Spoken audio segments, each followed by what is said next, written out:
Welcome back, everybody, to another deep dive. Something we keep hearing about is how Gen Z is reacting to the new Trump administration. I mean, is it all just doom and gloom? Or is there some nuance there? Well, I think there's definitely nuance. I mean, that's fascinating. This is a generation that, grew up completely online. Right. So smartphones weren't just a part of their childhood uh like for millennials who remember dial-up, it was just like woven into the fabric of their reality from the very beginning. Yeah. It makes you kind of wonder how that shapes their whole perspective on everything. Yeah. We were talking about this earlier, this constant instant access to information, connection. I mean, how does that translate to their values and priorities? Well, and a lot of the articles we're looking at, they really highlight things like social justice, climate action, authenticity is a big one, and inclusivity. These are like, core Right. values. It's interesting because it's not just about, having those values. They actually expect the institutions and brands they interact with to reflect those values too. Yeah, one of the studies even uses the term value-driven consumption, which I thought was really interesting. It's not just about buying a product. It's about like buying into a whole ethos. Like, are you walking the walk? Right. And if a company isn't, socially or environmentally responsible, they're much more likely to call them out on it or even boycott them. And we're seeing this reflected in their political engagement too. Absolutely. It's not enough for a politician to just like give lip service to these issues. They Yeah. want to see concrete action, and they're not afraid to hold leaders accountable.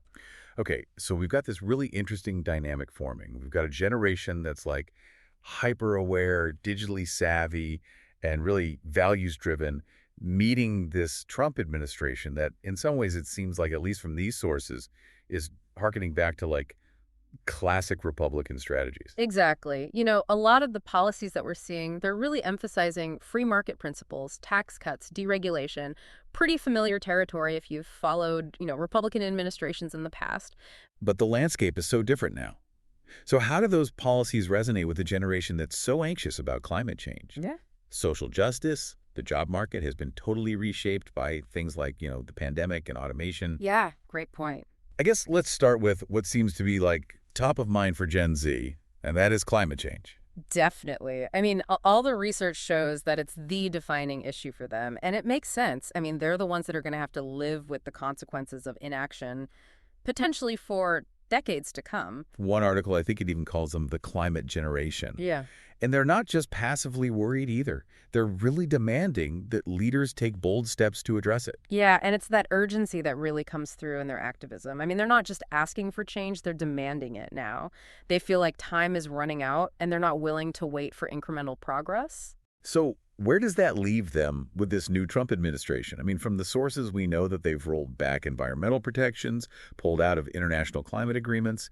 This seems like a huge point of conflict. Oh, absolutely. One source we have here, it's from a prominent environmental think tank, and they're arguing that these rollbacks could have devastating consequences for Gen Z, leading to more extreme weather events, rising sea levels, mass displacement. And, for them, these aren't just abstract concepts. These are very real threats to their future. And it's not just about the environmental impact either. What about the economic fallout? I mean, we've got research here that projects a massive increase in the cost of living in areas that are, going to be hardest hit by climate change. And imagine the impact on a generation that's already burdened with student debt, and they're entering like this really volatile job market. Exactly. The ripple effects are they're enormous. And it's not just about future projections. I mean, we're already seeing the impact of climate change on the job market. Yeah. Jobs in sectors like agriculture, tourism, they're becoming more precarious because of like unpredictable weather patterns, rising insurance costs. So it's like they're facing this perfect storm. Yeah. A planet in peril, an unstable job market, and then an administration that, at least on this issue, seems to be moving in the opposite direction of what they're demanding. It's a fair assessment, yeah. And this kind of brings us to another big area where Gen Z's concerns intersect with the Trump administration's policies, and that is the economy. Okay, let's dive into that. One of the things that struck me when I was reading through these articles is this sense of economic anxiety that like really pervades Gen Z's outlook. I mean, they came of age during the Great Recession. They saw their parents struggle with, job losses, financial insecurity, and then they graduated into a pandemic-stricken economy. So they're entering adulthood with this backdrop of economic precarity. And now they're looking at an administration with policies that while they could boost certain sectors, could also exacerbate, existing inequalities. Exactly. We've got research here that shows a potential for growth in sectors like technology, renewable energy under the current administration, but it also highlights the risks.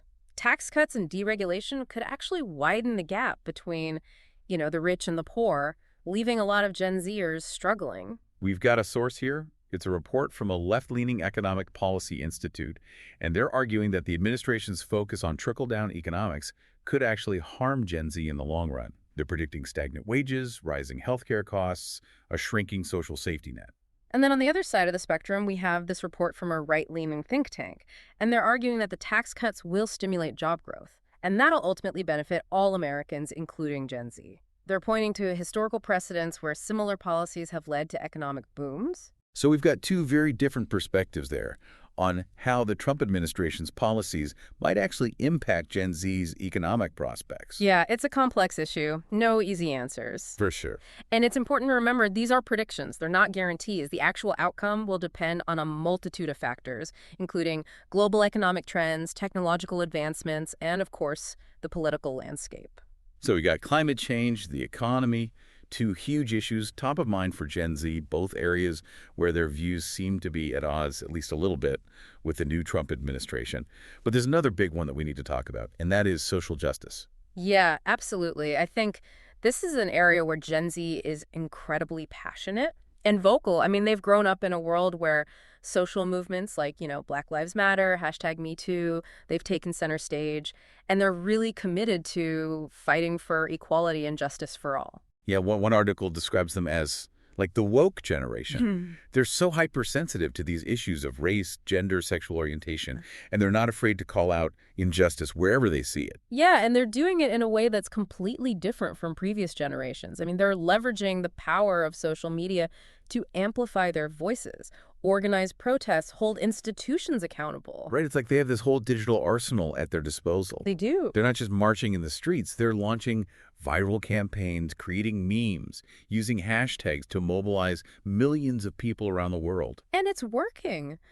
They're making real progress on issues that have been ignored or dismissed for decades. They're forcing corporations to change their policies. They're getting politicians to pay attention. And I think they're inspiring a whole new generation of activists. So how does the new Trump administration fit into all of this? Because from what we read, a lot of their policies are seen as like potentially regressive by Gen Z activists. Right. There are concerns about, rollbacks on LGBTQ plus rights, restrictions on immigration, lack of action on racial justice. These are all issues that Gen Z is deeply, deeply invested in. So we're potentially looking at a major clash of values here, a generation that's pushing for progressive change versus an administration that seems to be, doubling down on traditional values. It's a fair assessment. It's going to be fascinating to see how this plays out, Will the administration adapt to this new generation's demands for change?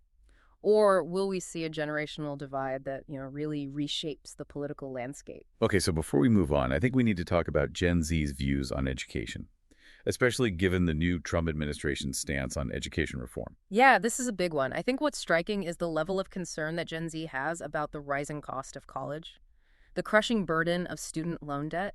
They're graduating into a world where, a college degree is often seen as essential for success, but the price tag is increasingly out of reach. It's like you need to play the game, but the rules are rigged against you. And now they're looking at this administration that's proposing this mix of policies that could help or they could hurt, depending on how they're implemented. Yeah, I mean, we have research here that shows that the administration is considering expanding income-driven repayment plans, which could provide some relief for borrowers struggling with debt. Okay, that sounds promising. But what about the other side of the coin? Are there any proposals that could actually make college less affordable? Unfortunately, yes. There are also proposals to deregulate for-profit colleges. And some experts argue that that could lead to lower quality education and higher costs for students. So it's a mixed bag. I mean, kind of like a lot of the policies that we've been discussing today. Potential for both positive and negative impacts on Gen Z, depending on which proposals actually gain traction. And this is where, Gen Z's activism could really play a crucial role. I mean, they're already mobilizing around these issues. They're pushing for policies that make college more affordable and accessible for everyone, regardless of their background. And they're doing it in a way that's like uniquely Gen Z, right? I Yeah. mean, they're not just writing letters to their congresspeople. They're launching online petitions, organizing social media campaigns. They're using their digital savvy to raise awareness and demand change. Exactly. They're rewriting the playbook on how to engage with the political process, and they're not going to back down. This is all incredibly fascinating, but I feel like we're just scratching the surface here. Hmm. I mean, we've laid the groundwork, we've explored Gen Z's values and concerns, how they kind of intersect with the new Trump administration's policies. Mm. But to truly understand this generation's impact, we need to really dive deeper into their digital activism, their strategies, and their potential to reshape the political landscape. Yeah. I completely agree. That's where things get really interesting because they're not just using technology to amplify their message, they're using it to create entirely new forms of activism, forms that, honestly, we're only just beginning to understand. Okay, we're going to take a quick pause here to reset our digital compasses. But when we come back, we'll delve into the fascinating world of Gen Z's digital activism. We're back and ready to really explore what makes Gen Z's activism different. Yeah, one of the things that really jumped out at me looking at these sources is how effectively they use humor as like a tool for social change. It's not just angry rants on Twitter. No, not at all. They've really mastered like satire and meme creation. They're using humor to highlight absurdity and hypocrisy, and they do it in a way that's both really pointed and shareable. Yeah, there's a study here that analyzes the impact of viral memes during, the last election cycle. And it's incredible, how effective those were at swaying public opinion and even mobilizing voters. It's a really smart strategy, I think, because it allows them to bypass, traditional media filters. They go straight to where Gen Z lives online. And it's not just about being funny either. They're really strategic. They're crafting messages that resonate with their target audience. Oh, absolutely. We've got this really cool example here. This climate action group created a series of memes that went viral. They were comparing the inaction of certain politicians to the struggles of a sloth trying to climb a tree. Oh, that's brilliant. Yeah, I mean, It's funny, it's relatable, and it subtly makes this really powerful point about the urgency of addressing climate change. exactly. They're finding new, innovative ways to package this really complex information into these, bite-sized pieces. And that makes it easily digestible and super shareable. So it's not just about raising awareness, it's about actually driving action. 100%. We've got tons of examples here. Really successful online fundraising campaigns organized by, Gen Z activists. Right. They've raised millions of dollars for social justice organizations, legal defense funds, even disaster relief efforts. It's pretty amazing. They've really figured out how to turn likes and shares into tangible support for the causes that they believe in. And it's not just about, donating money. They're also using online platforms to organize protests, boycotts, letter writing campaigns. I mean, putting pressure on corporations and politicians to change their policies. It's like they figured out how to hack the system. They're using these tools of the digital age to create real world impact. And this is just the beginning. I mean, we're just starting to see, I think, the potential of Gen Z's digital activism. It's exciting, but it's also kind of daunting, isn't it? They're wielding this incredible power, but are there downsides too?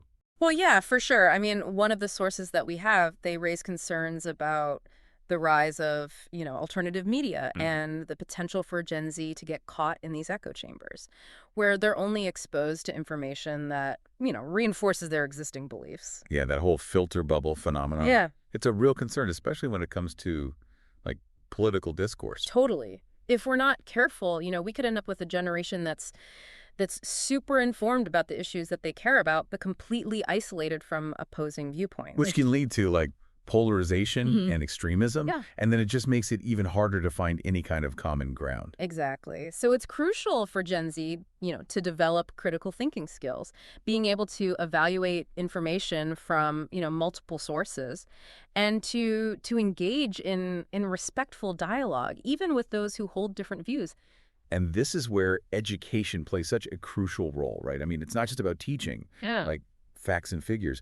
It's about fostering critical thinking, media literacy, the ability to tell the difference between, a credible source and misinformation. Oh, absolutely. We need to equip them with the tools, to navigate this incredibly complex information landscape so they can be informed, engaged citizens. Yeah. One of the articles that we have is it suggests that schools actually incorporate media literacy into their curriculum, like actually teach students how to identify bias, evaluate sources, and construct, well-informed arguments. Yeah, I love that idea. And, it's not just about formal education either. Parents, mentors, community leaders, they all have a role to play in helping Gen Z develop these crucial skills. Because ultimately it's about more than just like, winning arguments online or scoring political points. It's about creating a society where we can actually have, meaningful dialogue Mm. and work together to solve these complex challenges that we all face. Well said. I couldn't agree more. So we've talked about Gen Z's digital activism, Mm. you know, their mastery of memes, online fundraising, and the potential, pitfalls of these echo chambers. But I think there's another layer to this story that we really need to explore. What's that? The psychological impact of growing up in this hyper-connected world. Mm. Like what does it do to a young person's sense of self, their relationships, their mental health? It really is fascinating to think about, isn't it? Yeah, it It's is. like Gen Z has this dual existence. They're navigating the real world, but they're also crafting these online personas at the same time. Yeah, one of the studies even called it like the digital self. And Yeah. it's fascinating how they curate this online image, crafting these carefully constructed identities that might not even like reflect their true And it's selves. like this pressure to be constantly connected, to be available 24/7, to document every experience, like, for the diagram. Right. It's like they're living their lives through this filter, always conscious of how they're, being perceived by their online audience. And so, I mean, what does that do to their mental health? I mean, we have some research here that's suggesting a correlation between, excessive social media use and increased rates of anxiety, depression, loneliness among young people. Yeah, there's a growing body of evidence. It suggests that like constant exposure to this curated content can lead to feelings of inadequacy Mhm. and social comparison. Yeah, it's like they're constantly bombarded with images of perfection. Right. Agree. Perfect bodies, perfect vacations, perfect lives. And how can you not feel like you're falling short? Right. And then you've got the issue of, cyberbullying, Yeah. which can be devastating for young people's self-esteem and, their mental well-being. One of the articles actually highlights this case of a young activist who was targeted by online trolls after speaking out against this controversial policy. Oh, wow. Yeah, and she was receiving death threats, hateful messages, just this relentless campaign of harassment. That's awful. It really is heartbreaking, and I think it underscores the dark side of this hyper-connected world that we live in. It does, yeah. But I don't think it's all like doom and gloom. There's also research that points to like the positive aspects of Gen Z's digital fluency too. Like what? Well, for one thing, they're really good at building online communities, Yeah. finding support networks, connecting with like-minded people from all over the world. Yeah, that's super important, especially for young people who might feel isolated or, marginalized in their offline lives. Right. And they're also using technology to access information and resources that honestly weren't available to previous So generations. talking like online therapy platforms, Yeah. educational resources, even like, mental health apps. Exactly. So, it's this double-edged sword, right? Technology can both amplify the challenges and also provide like these new avenues for support and connection. Yeah, I think it's definitely a complex landscape. There's no like easy answers. But the key takeaway here, I think, is that we really need to be having these open and honest conversations with Gen Z about the potential risks and benefits of technology I agree. And we need to, make sure they have the tools and resources to navigate this digital world safely and responsibly. and to foster their resilience, their critical thinking skills, and their ability to connect with others in meaningful ways. Yeah, that's so important. Wow. So we've covered so much ground in this deep dive. We've explored, Gen Z's values, their concerns, their activism, the psychological impact of growing up in a hyper-connected world. Yeah, it's been a fascinating conversation. And honestly, I still feel like we're just scratching the surface of this generation's potential. Yeah, me too. I mean, they're definitely a force to be reckoned with, and I, for one, am super excited to see what they do next. Me too. I mean, they're rewriting the rules, they're challenging the status quo, they're demanding a better future, you know, for themselves and for the planet. And they're doing it with such passion and creativity and Yeah. this digital savvy. It's really inspiring. So to all the Gen Zers out there listening, Yeah. keep fighting, keep creating, keep pushing the Yeah. boundaries. I mean, the world needs your voices, needs your ideas, needs your energy. We're all rooting for you. We are. And we can't wait to see what you accomplish. And that's it for this deep dive into the world of Gen Z and the new Trump administration. We hope you found it, informative, thought-provoking, maybe even a little bit inspiring. Yeah. And until next time, keep learning, keep questioning, and keep the conversation going.